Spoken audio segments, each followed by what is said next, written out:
Au travail, regarde comment tu es courtois. Bonjour, bonne arrivée. Voici nos produits, c'est les meilleurs produits. Regarde comment tu vends tes produits. Tu es excellent. Quand Dieu regarde, il a mal. Parce que même ta maison, tu ne sais pas la valoriser. Concentré sur les défauts de ton conjoint. Tes produits vont partir, ton conjoint va rester. Tu vas venir te jouer les souriants, papa gentil à l'église. Faut pas distraire le ciel. Tu as les paroles d'encouragement. Frère, prends courage. Le Seigneur est avec toi. Tu peux pas dire à ta femme, prends courage. Hypocrite.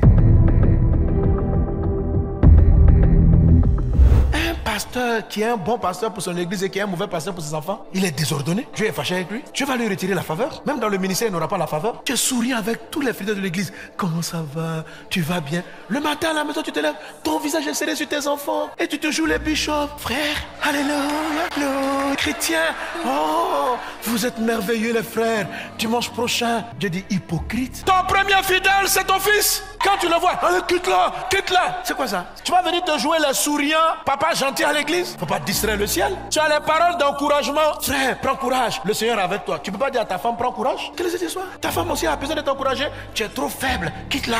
Et maintenant, c'est que tu vas à l'église là. Prends courage. Jésus est avec toi. Il est écrit. Fais ça. Et ta femme aussi, à quoi? Le fidèle avec qui tu donnes toute cette énergie pastorale là, il va partir. Ta femme va rester. Tu n'as jamais souri. Tu n'as pas le temps de tes enfants. Tu ne souris pas à eux. Au travail, regarde comment tu es courtois. Bonjour. Bonne arrivée.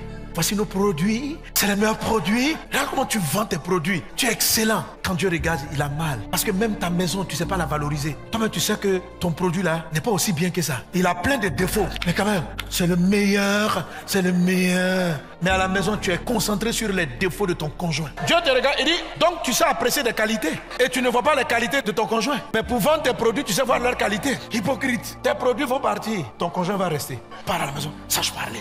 Quand tu ne pourras plus faire ton commerce, ta femme sera avec toi. Tes enfants seront là, ils vont t'appeler. Mais ils seront tellement fiers d'appeler leur père, tellement fiers d'appeler leur mère. Parce qu'ils ont été valorisés, ils ont été encouragés. Quand ils sont tombés, papa les a aidés à se relever. Maman était là. Mais toi, tu as donné ton temps, ton amour à des gens qui vont partir. Et ceux qui te sont proches, tu les négliges. Alors si quelqu'un a fait ses erreurs dans son passé, ne sois pas trop dur avec toi. Dieu est celui qui pardonne. Et je ne vais pas te dire pour que tu te culpabilises. Il faut être conscient que ce qui arrive dans ta vie maintenant est plus grand que tout ce que tu as traversé.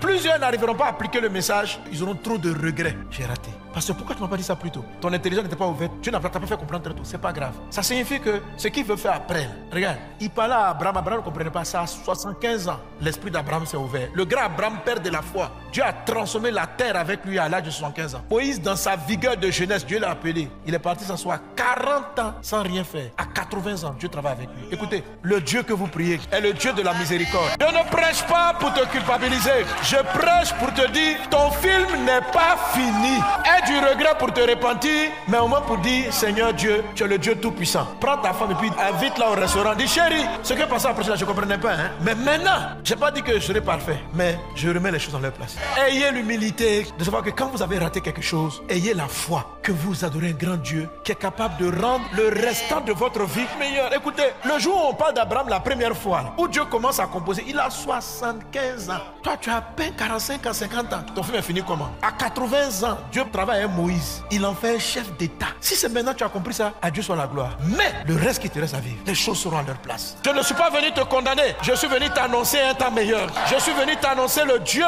qui va arranger les choses dans ta vie.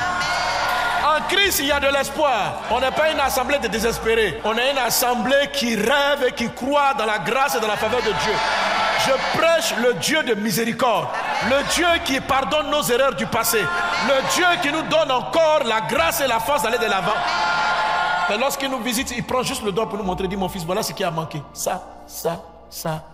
Est-ce qu'on peut repartir? Tu vas corriger ça? Tu es prêt? Dieu démarre avec toi. Et ça commence maintenant. Parce que tu rentres chez toi à la maison et tu dis, je mets de l'ordre. Tu présentes les excuses à ceux à qui tu dois présenter les excuses. Si c'est tes enfants que tu as négligés, tu les appelles. Papa veut vous voir. Les enfants dans la vie, on apprend toujours. Papa savait beaucoup de choses, mais des choses qu'il ne savait pas. Mais Dieu, dans sa grâce qui m'a aimé, m'a éclairé. Je veux qu'on reparte sur de nouvelles bases. Je crois que Dieu n'a pas fini avec moi. Si je ne suis pas mort dans mon erreur, c'est que le meilleur est à venir. Je vois ton futur meilleur que ton passé. Pardonne-moi de croire encore en toi. Je crois que tu vas y arriver.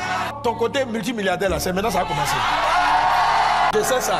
Dieu ne voulait pas te donner trop d'argent avant parce que tu allais tuer tes enfants et ta famille. Donc c'est pourquoi Dieu t'a maintenu jusqu'à présent. Maintenant, s'il voit que tu as stabilisé les bonnes priorités, il dit, fils, on peut démarrer maintenant. C'est que je te montrais là. Est-ce que je peux commencer maintenant? Il faut dire, papa, je suis prêt même. Par ta grâce toute puissante, j'y arriverai. J'ai toute la foi en Dieu, qu'il est le Dieu qui recommence et qui nous amène loin. Si nous sommes dociles, si nous savons avoir l'humilité de recommencer, que la faveur soit avec toi. Amen. Que Dieu t'aide dans le nom de Jésus. Amen. Alléluia.